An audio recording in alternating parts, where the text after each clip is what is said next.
According to the National Center for Education Statistics, about 1 in 5 students report being bullied. That is not just kids being rude. That is people learning early that a cheap insult can make them feel taller for a moment.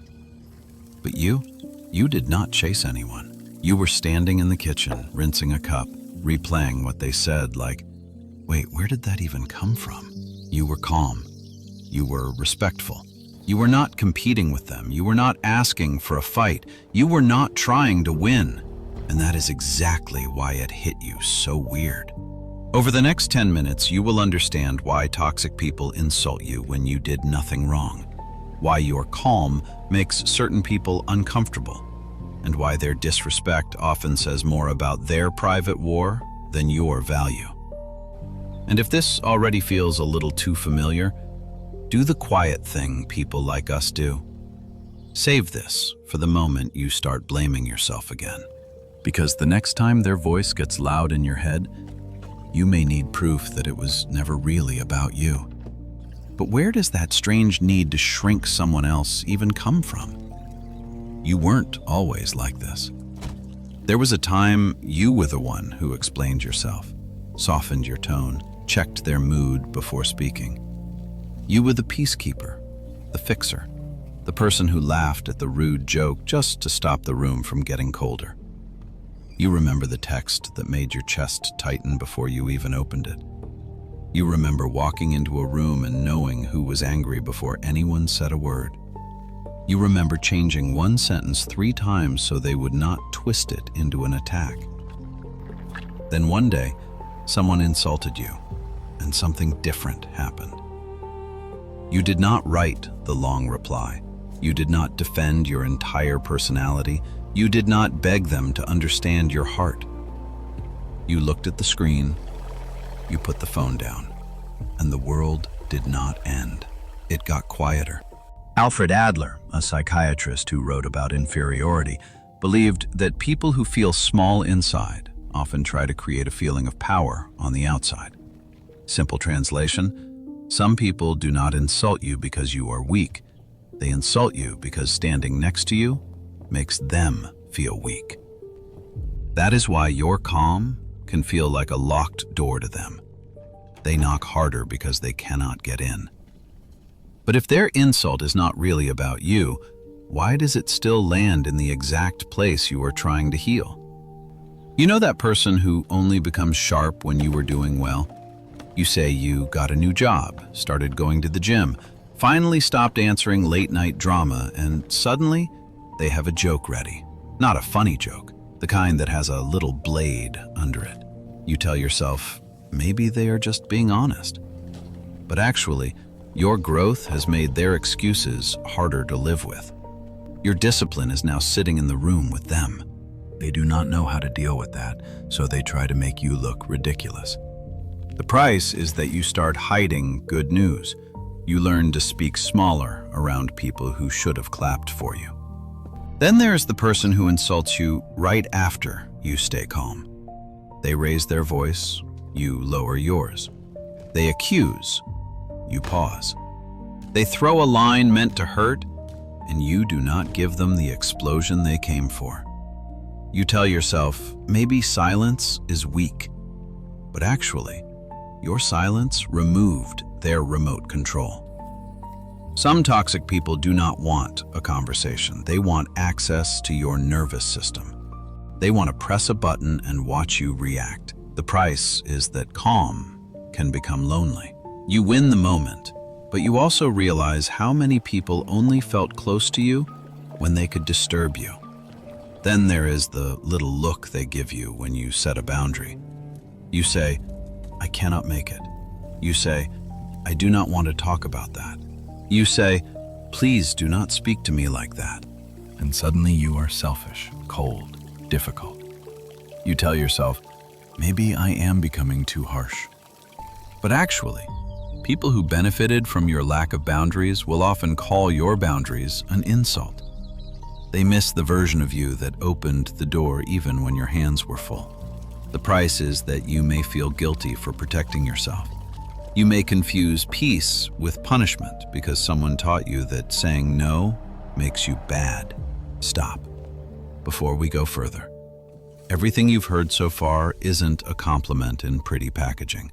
These are real adaptations of your psyche. You did not become calm because life was easy. You became calm because reacting cost you too much. You did not become private because you hate people. You became private because some people used your openness as a map. Then there's the friend who always makes a small comment about your appearance, your choices, your money, your relationship.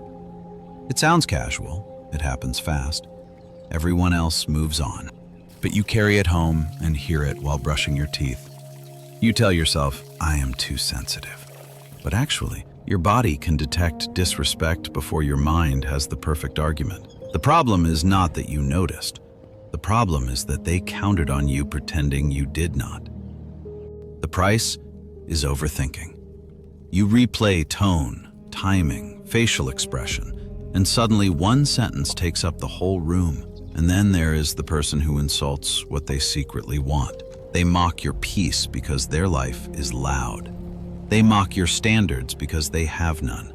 They mock your distance because they lost free access to you. You tell yourself, maybe they really see something wrong with me. But actually, some insults are jealousy wearing a cheap mask. They are not always attacking your weakness. Sometimes they are reacting to the part of you they cannot copy. The price is trust. You start asking yourself whether admiration and resentment are sitting at the same table. So how do you tell the difference between real feedback and someone trying to drag mud into your quiet room? But here's where it gets complicated. Not every hard sentence is toxic. Not every uncomfortable truth is an attack. Sometimes people who love you will say something you do not want to hear, and they will still be on your side. The difference is what happens after. The healthy person can correct you without trying to crush you. They can say, that hurt me, without making you feel disgusting. They can disagree without reaching for the weakest part of your story. A toxic person does something else. They do not bring a problem to solve. They bring a match. They want smoke, noise, and proof that you are now as unstable as they accused you of being. That is why you need a cleaner word for what is happening. Criticism is information meant to help you grow. Contempt is disrespect meant to make you shrink. Keep that. Because the moment you can name the difference, the insult loses some of its power. This isn't only for people with dramatic enemies or obvious bullies. It's for anyone who has a coworker who smiles while cutting them down, a parent who calls cruelty honesty, a partner who says they are joking only after you look hurt, a friend who gets uncomfortable when your life becomes peaceful. And here is what nobody tells you. When you stop reacting, some people do not calm down. They escalate. Because your peace shows them the one place they no longer have a key. So what do you do when they keep knocking? If you're watching this and wondering if something's wrong with you, hear me. You are not too sensitive. You are not weak. You are not secretly guilty because someone knew how to hit a bruise. You are someone who learned to protect a room inside you that too many people treated like public property. The Harvard study of adult development has followed lives for over 85 years. And the main finding is simple. The quality of your relationships matters more than the number of people around you. So if your circle got smaller but quieter, you're not doing this wrong.